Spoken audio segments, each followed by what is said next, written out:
It should be starting that recording for everybody. And we just hit a quorum. So we've got enough people on board for our quorum for the meeting. And we're gonna start off with our roll call and call to order.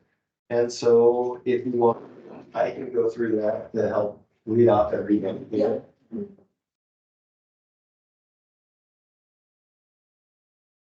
Okay. Cameo Flood. Here. Susan Mace. Kathy Niger. Here. Christina Barsky. Present. Amber Schaefer. Travis Hoffman. Present. D'Artagnan Captain. Jack Riddick. Jack let me know he wouldn't be here today. He is in Helena. And then Marilyn Ryan. Todd Mowbray. Present. Rebecca Dawson. And Commissioner Slotnick. Great, guys.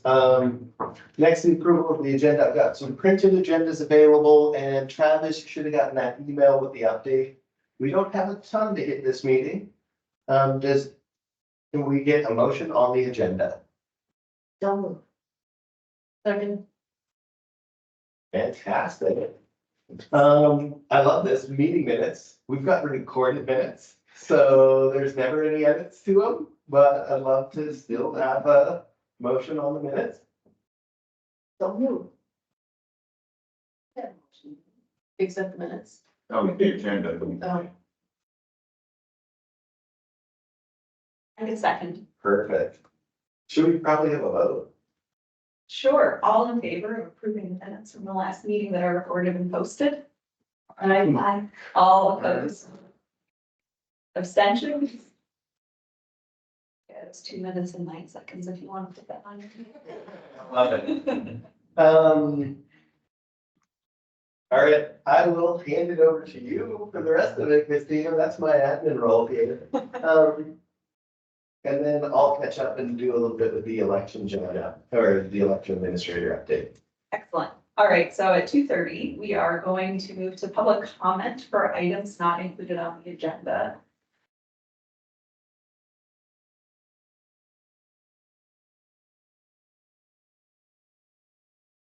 We have no members of the public present, nor online.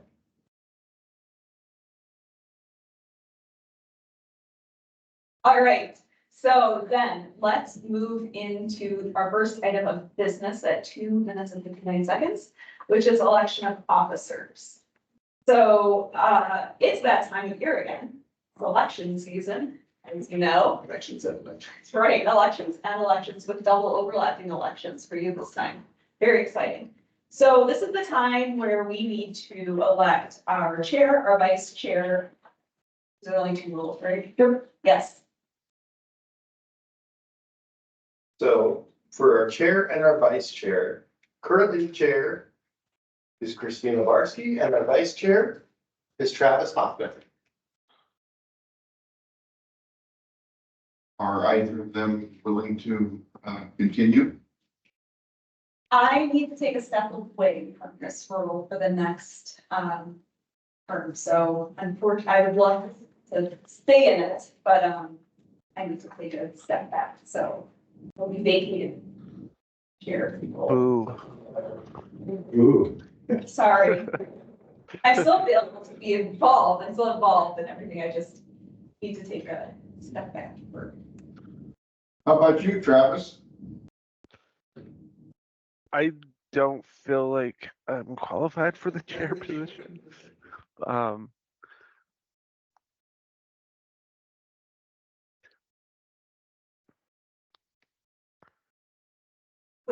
If I know we're missing people at this meeting, on the last meeting, which was January, that goes on my thing. We had sort of flagged this, that elections was upcoming. Is anybody interested in serving in a role of elected office? I could probably do vice chair. But my schedule it's such that I couldn't do chair. But I'd be willing to be vice chair, Okay. assuming I got sufficient votes. Willing to throw your hat in the ring. Yes, thank you. That's a good way to put it.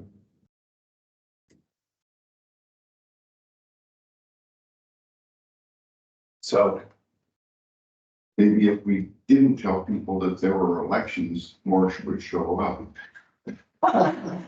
No, they could get voluntold. I was gonna say. Is there a list of official members? yeah, so let me see, I can probably pop this up on the screen really quickly for you here. I use this link here to the public page of Onboard. And so. Oh, it says you're seeing it. Are you seeing it? There we go. This is currently our list of members, their start date and their term.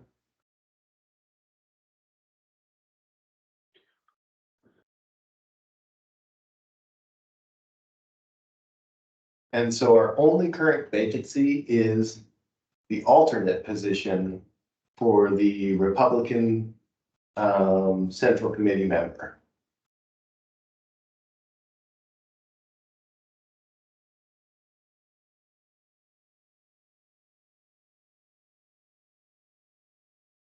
I didn't hear Travis's response. I asked him, what did he say? I don't hear him. I think. Oh, he said that he felt like he might not be the best for the role as chair. Well, does he want to be vice chair? Travis, Not did if you you? want it. Not if you want to be.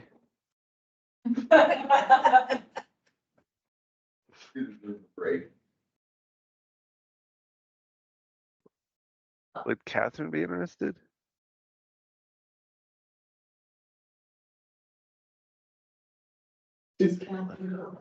Kathy. What? Oh, Travis was asking if you would be interested. What? How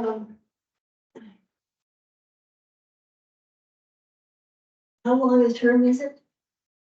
10 years.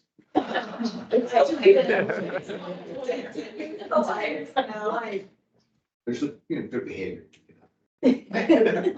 No, as we go through, I'm just trying to confirm it. I love having these right in front of me, but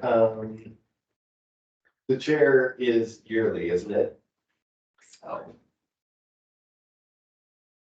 Right, I think that's great. that would be standard practice. Yep. It doesn't specify exactly. Officers shall serve for a 1-year term, and consecutive terms are not limited. So you can change your mind, Christina. It's only like 4 meetings a year. Correct. Okay. You're convinced? Well, only a year. 4 meetings. It's just 4 meetings. Because my term is, is it not? And so for your term, oh, I love it. I just pulled this off of the screen. January 31st. Oh, 2024. But then you can share and then like ex officio. And then just slip under the table. Okay. So we've got 2 propositions, a slate perhaps of officers.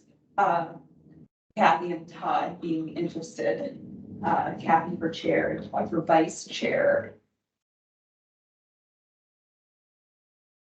Are you looking for nominations? I Or think how do we Yeah. nominate them? All right, well, I would be happy to second those nominations. Shall we call for a vote? All in favor of the slate that we've proposed? This vote's taking place at 9 minutes and 23 seconds. Please say aye. I, Opposed? Abstentions? Congratulations to our new leaders. By unanimous vote.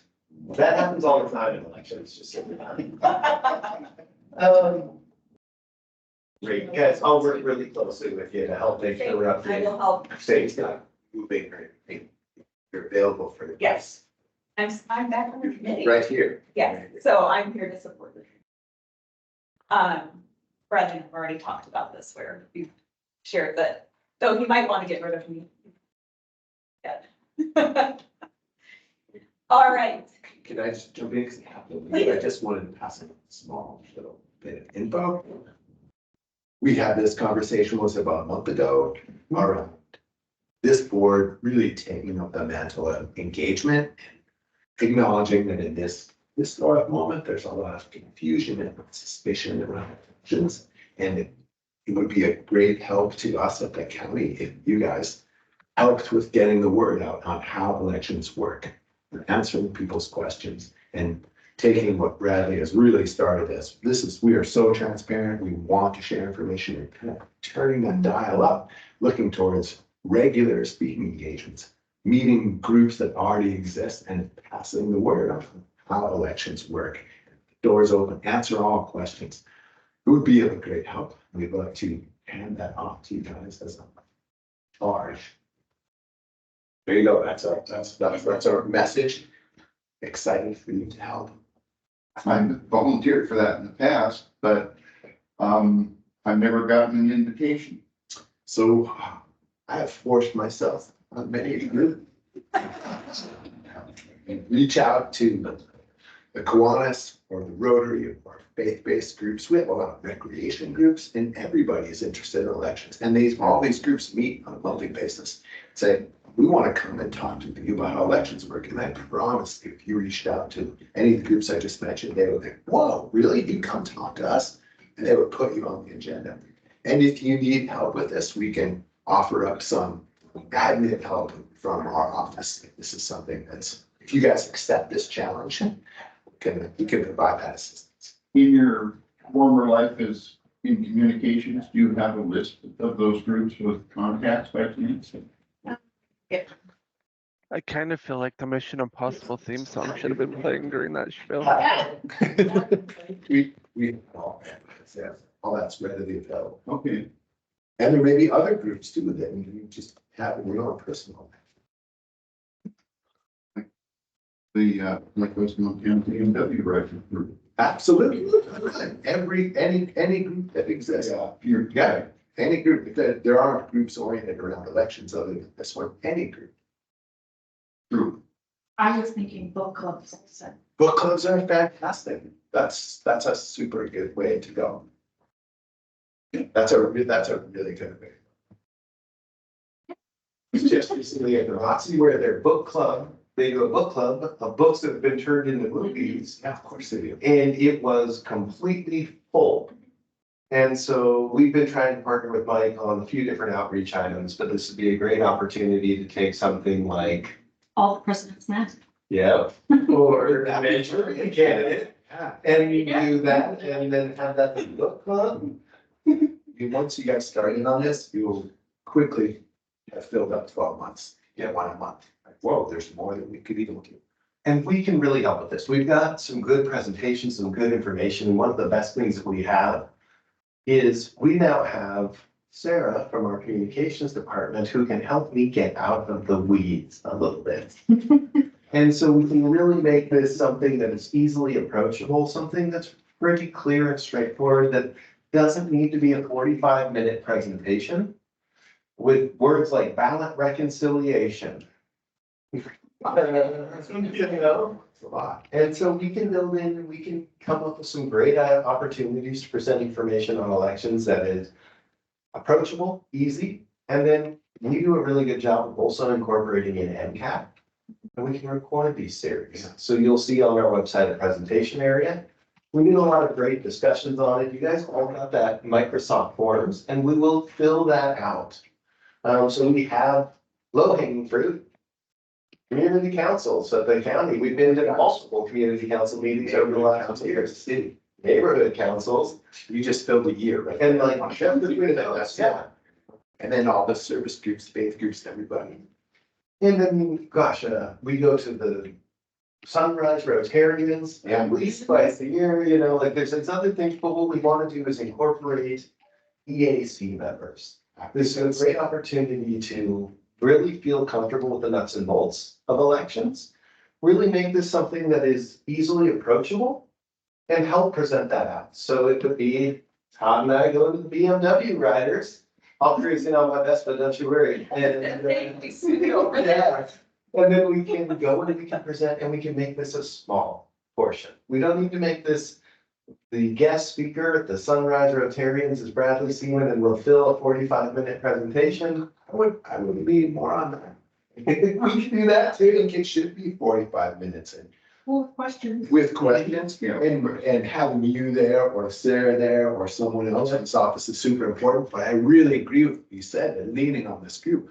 Because there is, just to call it out, real distrust in government. But you have this government, you're not the government. You guys are helping, but you're not on the payroll. And to have you be there, bring your authenticity will mean a lot. I agree. I think it's important.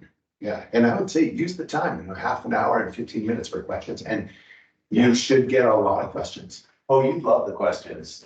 This is where it's really great to partner. Because, some of the questions may not be things that are easily answerable. And that's where you have me, Sarah, Nathan, somebody from our team able to be there. We can really dive in and we can really help make sure that people leave feeling confident like we do. That's the big goal.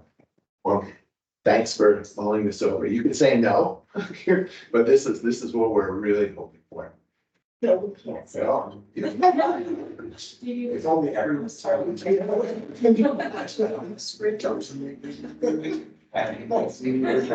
That's just, So working on maybe doing some refining, right? I wanna Yeah, make it's fine, practice. Yep. And I know not being super polished is a good thing.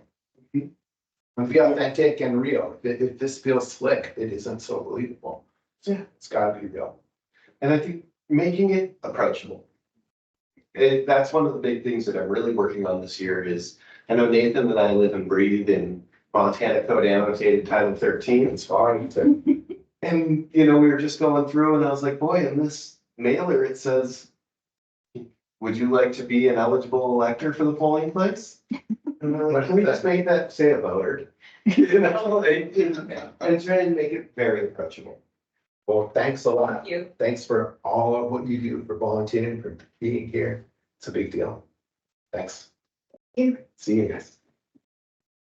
I'm wondering if, at 17 minutes and 37 seconds, I could ask for, a slight adjustment to, our agenda before going to old business, which is to introduce Sarah to the team here. I was just thinking that would be fantastic. I was gonna try and cover it in Sorry, the administrator update. I don't have to then.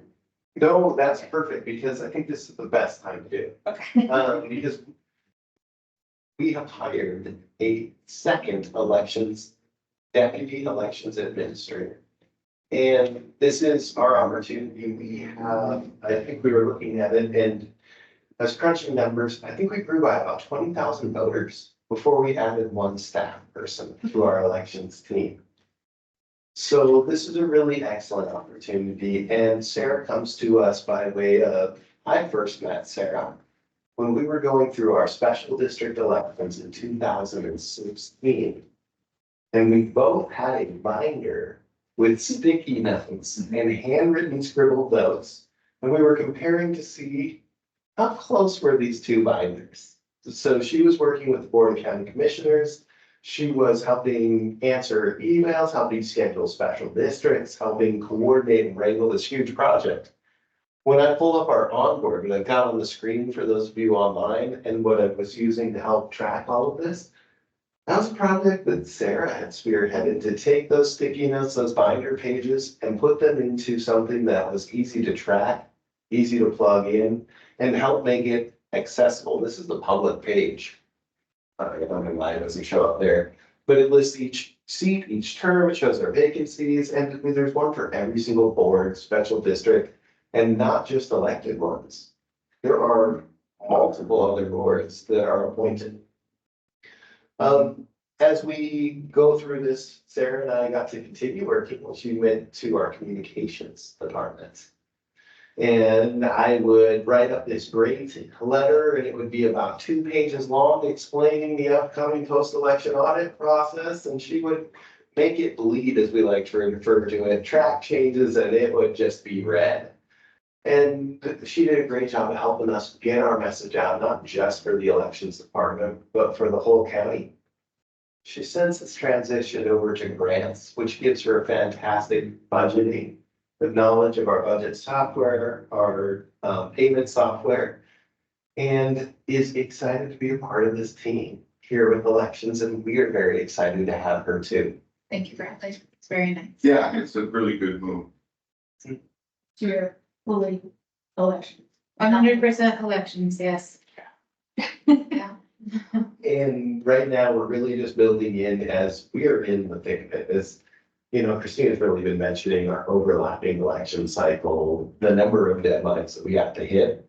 She's been diving in head first, helping us get coordinated and really cruising through on projects that have been big support to our team here. So really working with Jill, who's our lead specialist next door, and Nathan to help make sure that there's as much support as we can have for our whole team in here, because I learn elections every single day I'm here.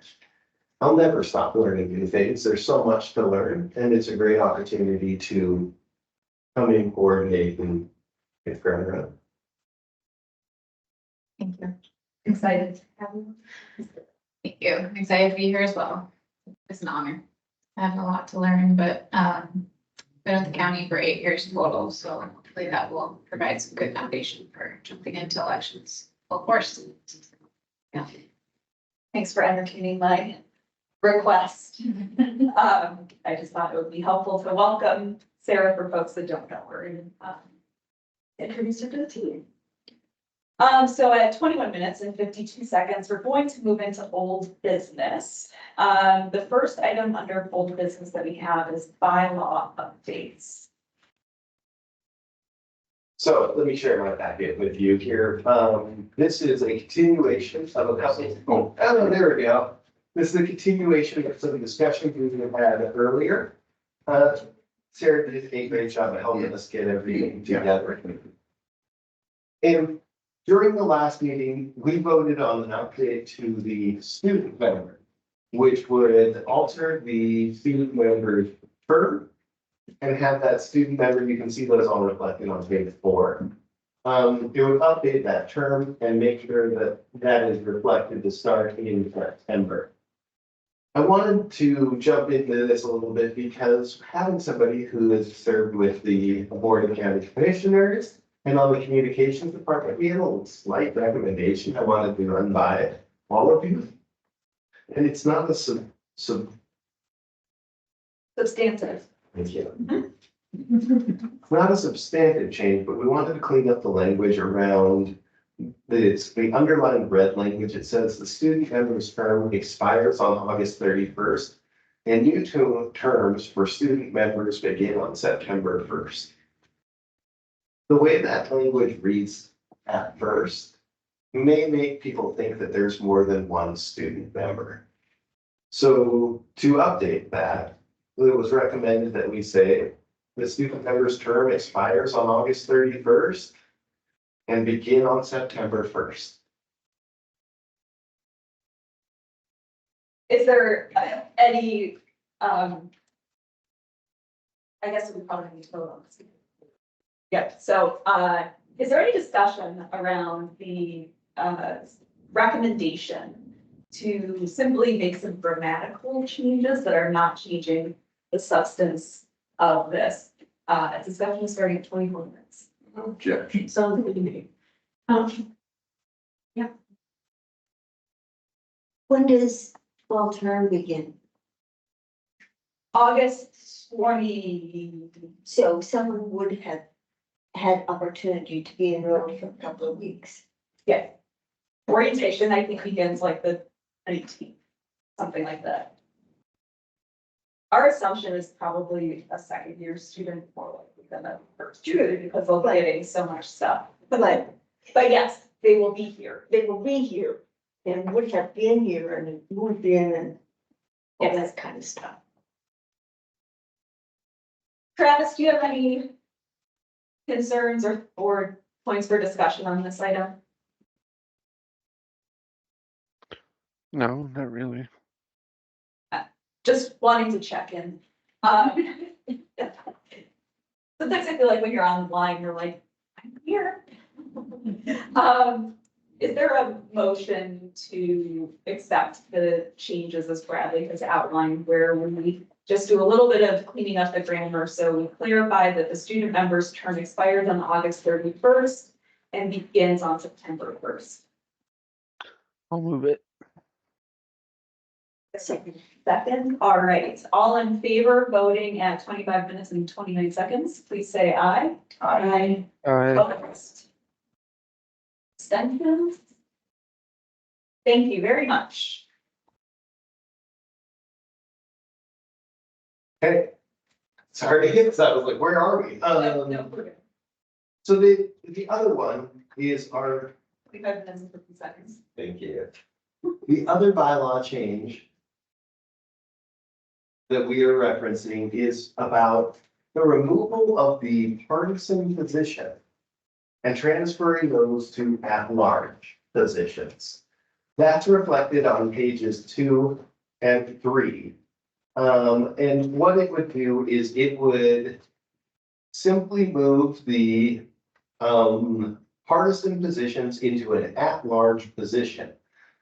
This would eliminate the alternate position specifically sanctioned out for each central committee. But what we were looking at in the proposal, that the discussion we had last time was, this is a nonpartisan committee.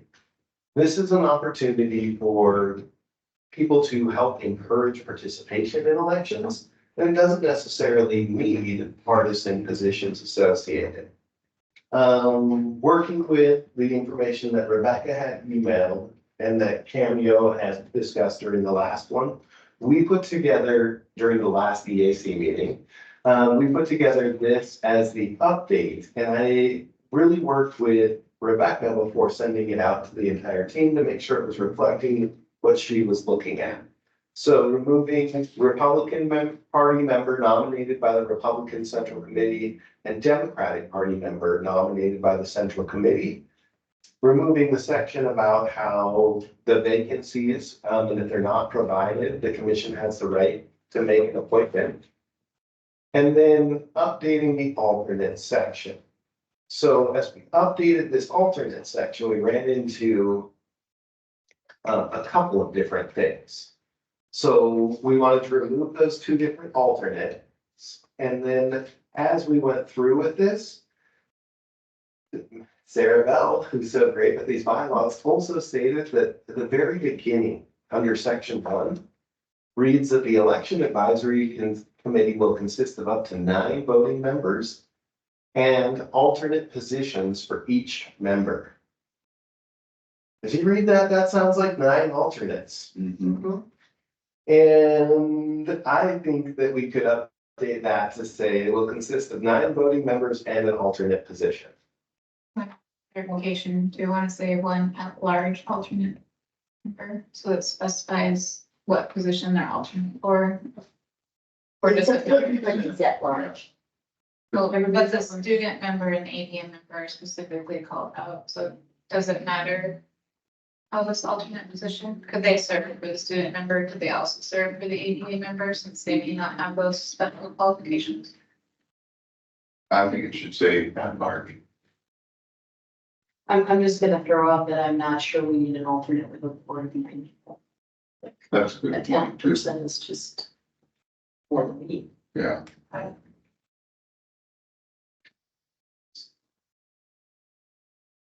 What is the role of the alternate? So the alternate would vote in the absence of another member. Here's where this plays in. Currently, our alternate is Jack Riddick.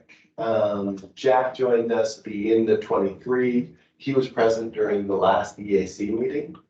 I had served in this position quite some time ago, but we grew the committee pretty substantially since then. And so with this, what we've had is that if we needed a quorum, that alternate would be eligible to fill that role. And then also, if we had a vote for something like the bylaw change, and we had an at-large that wasn't present, An alternate would have the ability to vote on their behalf. As we go through and do this, it's important the alternate's present, participating in the meetings so that they're aware of what's going on, so they can step into that role. And I'm really open on this. You know, my role in this is really secretary and updates from our office. And I'm happy to help assist in many more capacities.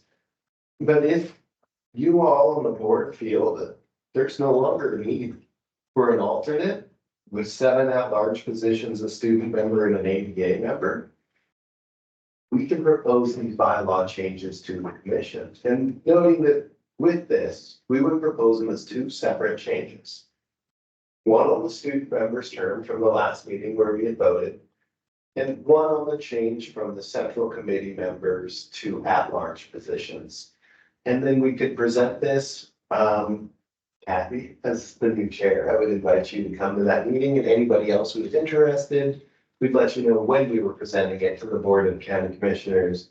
We want to discuss what the reason was, why we felt this way, answer questions they had, and then they would either choose to say, you bet, or no, thank you. Noting that everything we do with this committee is designed to advise myself and the commission. And I know that bylaw changes are not always the most exciting thing. They're definitely not the thing that our commission looks forward to the most, but cleaning up our membership to ensure that it represents the community and making sure that it is something that makes sense with our changes and functions well for our board is an important part. I love this because I'm like, Rebecca, did I do a good job of explaining what we were going for here? Has anybody from one of the, I'm sorry, has anybody from one of the central committees weighed in on this at all? So Rebecca presented it, and Rebecca is the Republican Party Central Committee member. And then, Todd, you weren't here at the last meeting.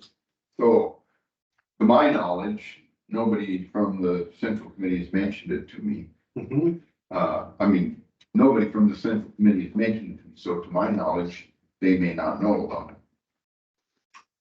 I was just chatting with Pam this morning, she didn't say anything about it because I was asking her if she was coming. Yeah, as we present this out, I include both chairs of the central committees that are active in Missoula County on all of our updates, on all of our bylaw changes, on all of our meeting minutes. And then we really request that the central committee member reports that back out. I don't know where they sit at. And so I don't know if the chairs or the committees have had a chance to hear and meet. It sounds like no in this case, and I'd have to double check. But we always make sure to say, please review those minutes, and we include the chairs because it's volunteer positions both here on the central committees, and we want to make sure that we're covering that. The current positions for the Republican Party member and Democratic Party member, but not the alternate, would be slated to be transitioned to that at-large member, so it would not be a full loss of that. But then, as those terms expire, it would be an at-large position. Right, and I can foresee certain members of the community thinking of this as some kind of a power grab.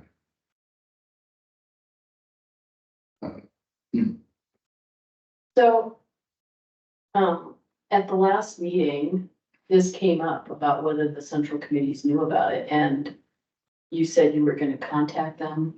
Yeah, so I sent them that and said, please review the minutes from the last meeting. Oh, you did? Huh? Yeah, And and you didn't get any feedback? no, they go to Andy Nelson, as well as Ryan Darling.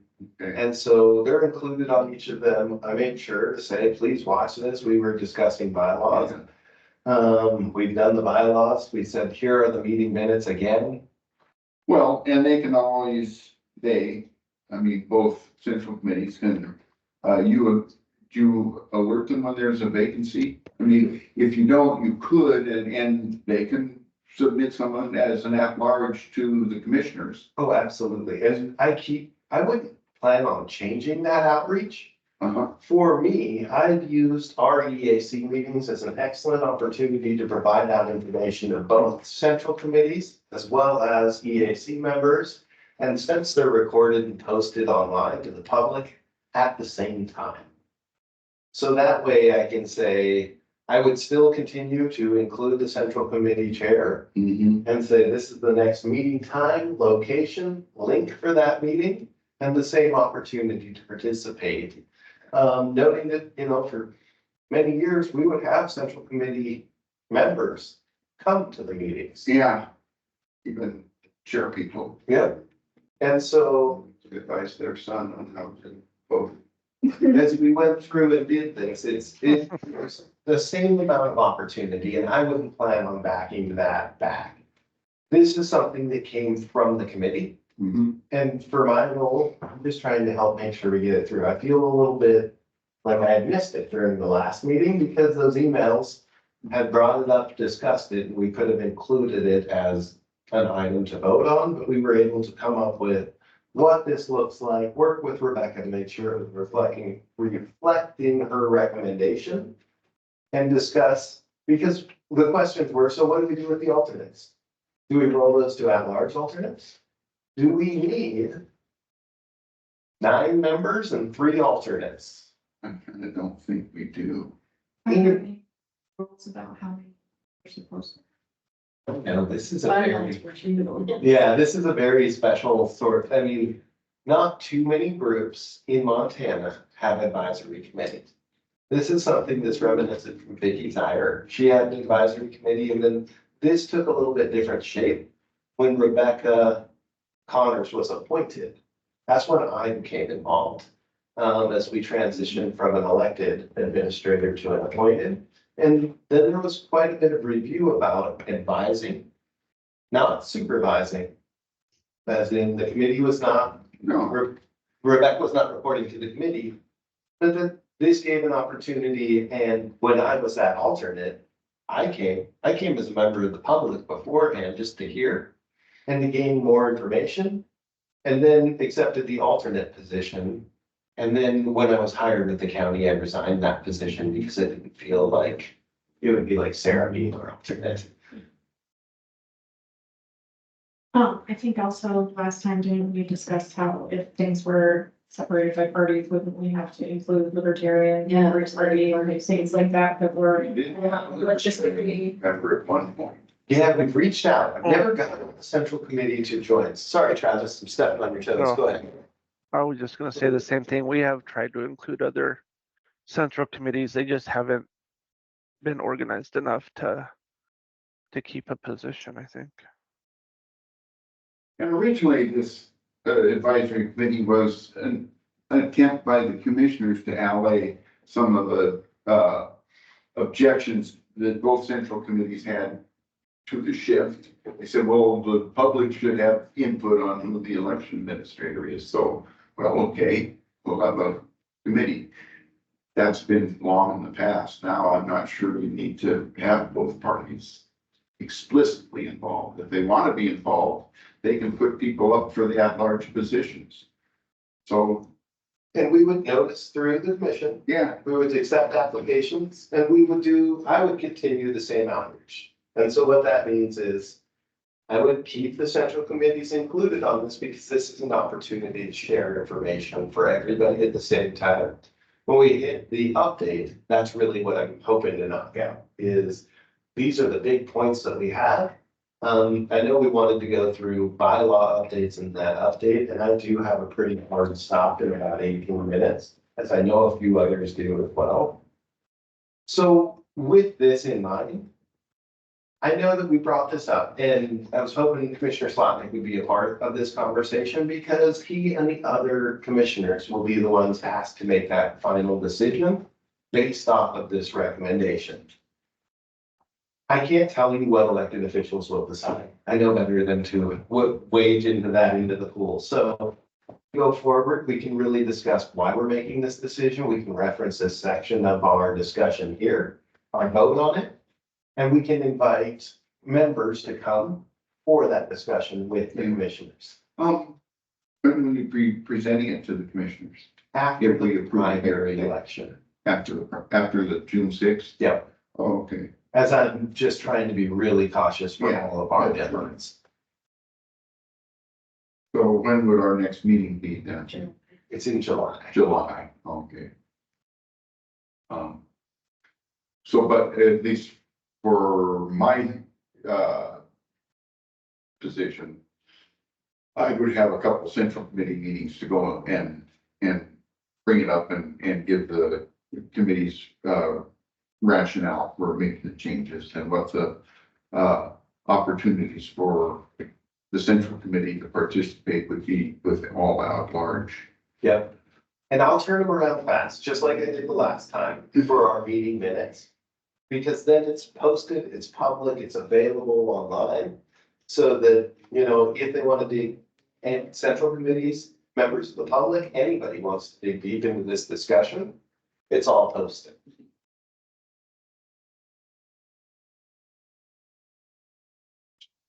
So what do we think about alternates then? Need alternates of 9 members? Well, the last year, there were a couple of resignations. What, 2? Yeah, as I look here. We had D'Artagnan who came in for the student. And we also had Jack fill the alternate as Susan transitioned to a full position. But both Susan and I came via the alternate route.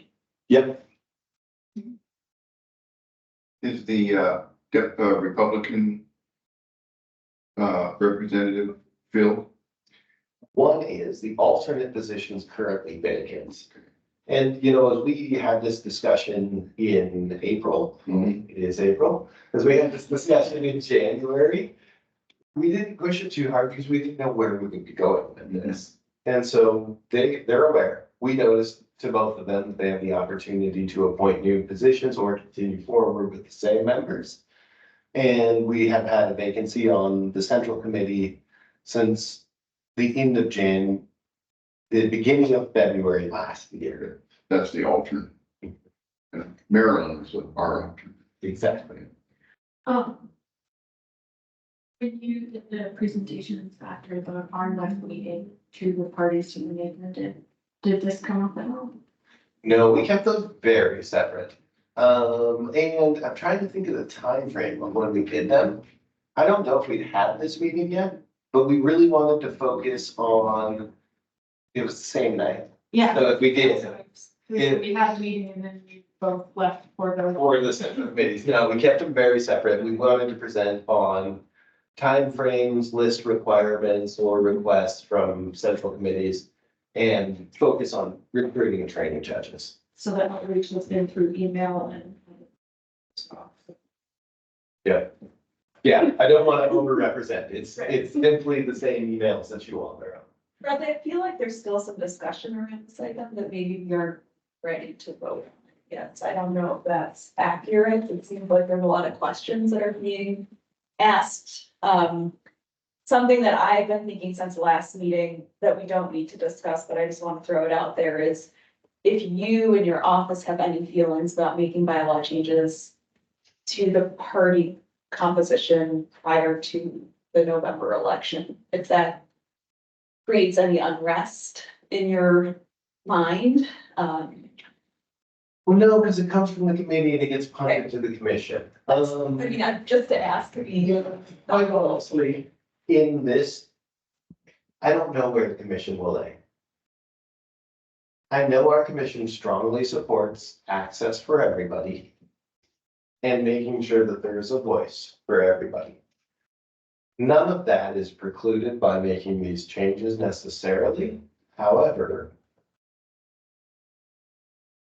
it does weigh in as to what those decisions may look like and where that comes out. And I can't put words in the mouth of our commission. So it's interesting because from my viewpoint, our office would never present this change. We're not tasked with presenting this change. This came through the commission, the committee, from somebody from one of the central committees. And we've had some pretty good discussion on it. It's not a little change. No, it is a little change. It's on the paper, it is. Technically, but optically, it's a large change.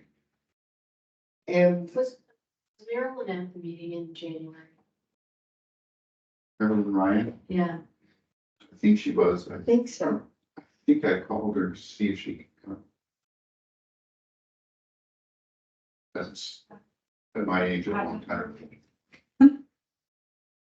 It's definitely in the minutes if we want to jump to it.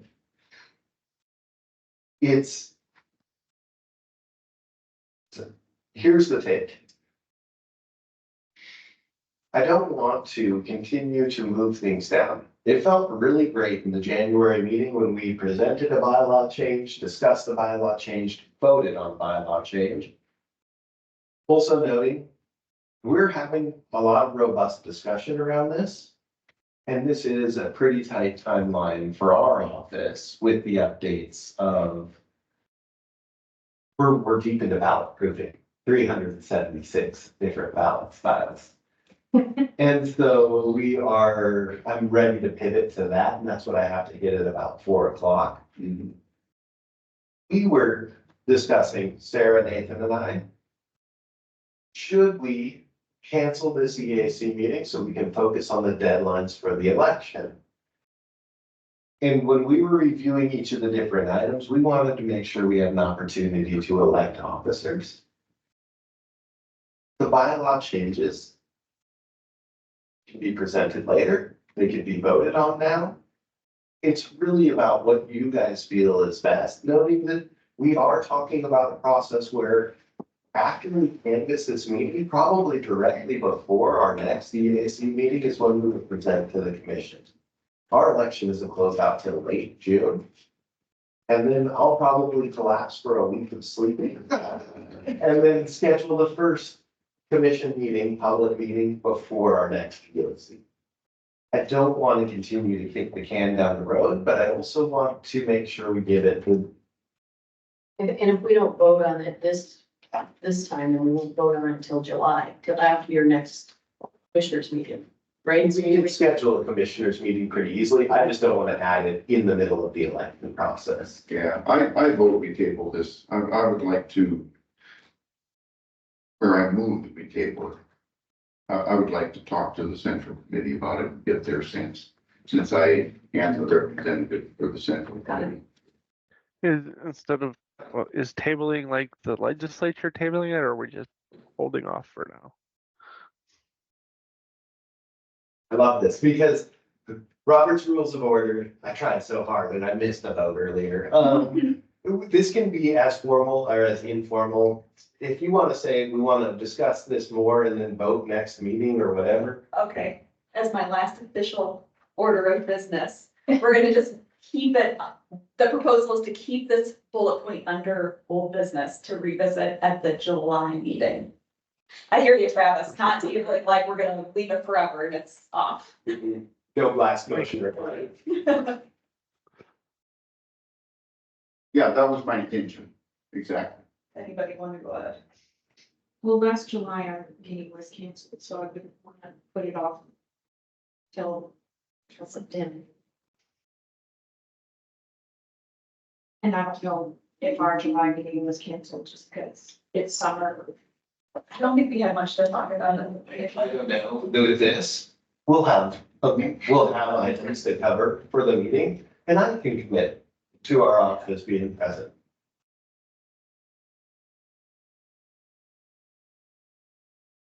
I'll move to maintain the bullet point of bylaw updates specifically for central committee membership to be remain under old business. So there's an opportunity for folks to have conversations with the central committees and to revisit this item at the July 9th meeting. I second that. Thank you. All in favor? Aye. Aye. Opposed? No, Abstentions? Okay. Excellent. So at 49 minutes and 44 seconds, excuse me, we have just under 7 minutes for the election administrator update and the remaining bullet points on our agenda. You bet. Guys, I'm gonna go really quickly through this because we added a lot of important dates to the other side of our page here, which talks about today being the beginning of late registration for the school election. What that means is that voters who need to make a change need to appear in person here at the elections center, which is the name we're using for the entire campus, in the Lorida Building B, which will be signed in time for the June election. So we'll really be referring to this building A, that is building B, and you will see that on all of our future updates. We will be mailing ballots on the first possible date, which is April 17th. I bring this up because this has been a challenge year after year after year with deadlines of candidate certification the day before ballots need to be printed.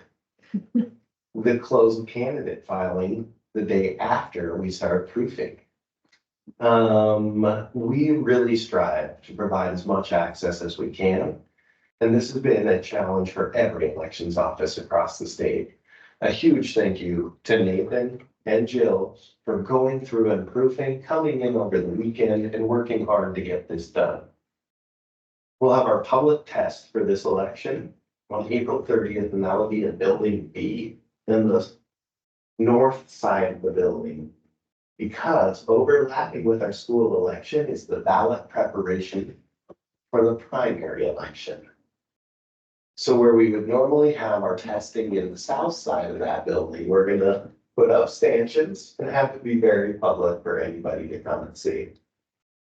We'll have our election on the 7th and our canvass on the 17th. Mirroring this, you may notice that late registration for the primary begins on election day for the school. Voters who appear to late register for the school election will also be late registering for the primary election and must receive a ballot at that point in time. The ballots mailed that Friday, the 10th. And then our testing will be May 28th, election day on the 4th. And then you'll see a 5-day period for the post-election audit. I have extended the invitation to one central committee, but not the other just yet. And I'm trying to get members from the central committees to participate in the post-election audit. And Chairman Darling has agreed to be a member of the post-election audit committee, and I have not yet had the opportunity to reach out to the other central committee. Please help assist with this, and I'll also be doing outreach on our side as well. We have an extended audit process where previously we would audit 3 precincts. We have new rules from the legislature, and we will be auditing 7. As we have doubled our audit, and our audit is based off of the number of precincts. So as we were required to redistrict and divide each of our precincts, we will have a substantial audit. So But the precincts are smaller. the precincts are smaller. The fear that I think I'll speak for Nathan.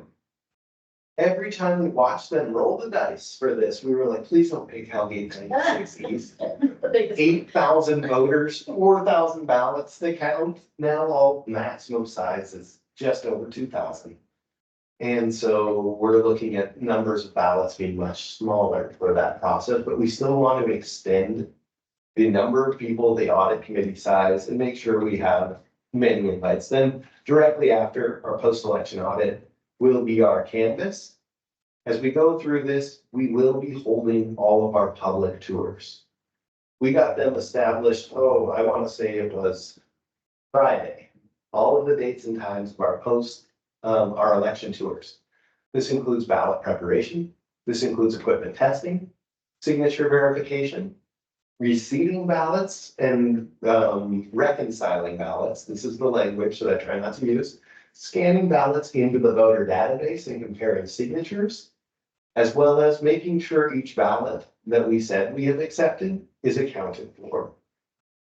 And then we'll also include tabulation and preparing ballots for tabulation. the post-election audit, and the canvas. We will send emails like we have in the past to the election advisory committee, which loops in our central committees. We'll include the chairs of the central committees. We will include our current elected officials as well as our candidates as well. This is the same process we did in 2022. We did not do the process in 2023. There's a substantial amount of work that goes into this. And we tend to see participation in single digits. These are invites to be on the audit committee or to participate in the tours? To participate in the tours. Yep. And then for the audit committee, we're gonna reach out to the central committees, really trying to make sure that we have a member in an important role, an official role. Yeah. To participate in that, say I've been there and seen this. So, election judge training was a great success. A huge thank you to Nathan. We did a fantastic divide and conquer. I could not have done it without him. We have trained in all of our election judges. We're coming up with a supplemental training. And the big hanging chad of our training was, what will happen to our ID laws and same-day registration? We have since had a ruling from the Supreme Court, which will require counties to run same-day voter registration, as well as utilizing the voter ID laws from 2019, which is as we trained all of our judges, and all of our videos reflect that training. How many did you train? If you were to ask that question, I want to say it was 450. That is successful trainings going through as we went through redistricting, as well as taking a look at our polling places. We do not need as many election judges as we did in the past. And I know that we had approximately 20% of our election judges volunteer for service. When we have things like 4-party primaries, that means an exceptional amount of printing, postage, an exceptional amount of unbudgeted items that come forward. So it has been my task to try to save the county as much money as possible. Marjorie Stengel, who's one of our lead election aides, who you've seen at every judge training and multiple times when you come in, really helped us bring volunteering to the forefront. When I first started, you could sign up and you could say, I would like to donate my election judge pay to this organization or that organization. And it came under scrutiny as to how the county was picking those organizations, where it was going. And when I started in 2016, it just wasn't as prevalent as it is now. Over the course of 2016 to 2018, Marjorie really said, people want to volunteer in this role. We have a volunteer agreement and we started presenting it. We didn't push it too hard for those of you who came through training. It was just, this is an option. And 20% of the people who went through training signed up for that option, which equates to a substantial savings on our line item for election judges. Or volunteers prioritized over. No, the way we build these out are based off of, we have received a list from one of the central committees, so we will utilize that list to help schedule and balance boards.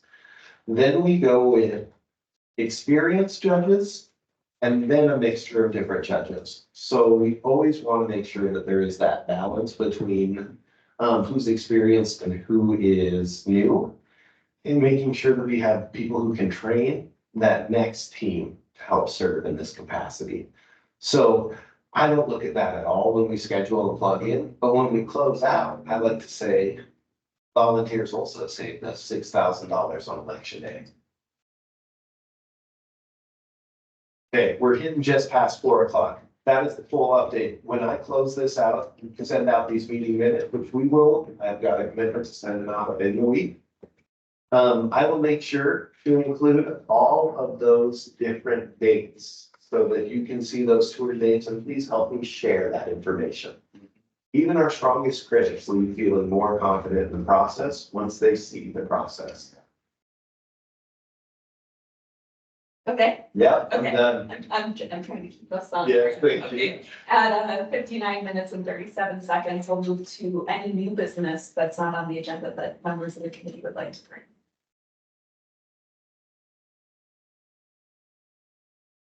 All right, at 59 minutes and 51 seconds, comments from committee members.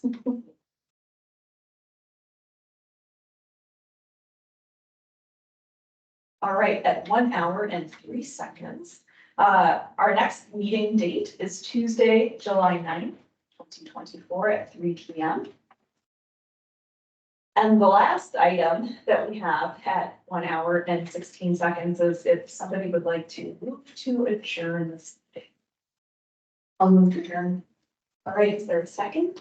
Second. All right, all in favor? Aye. Opposed? Abstentions? All right, at 1 hour and 35 seconds, done. Thank you all. Sorry to be so tight on time. I'm gonna close our recording. if you look at this. Chairman. Of course. Yeah, thank you for your Thank service. you.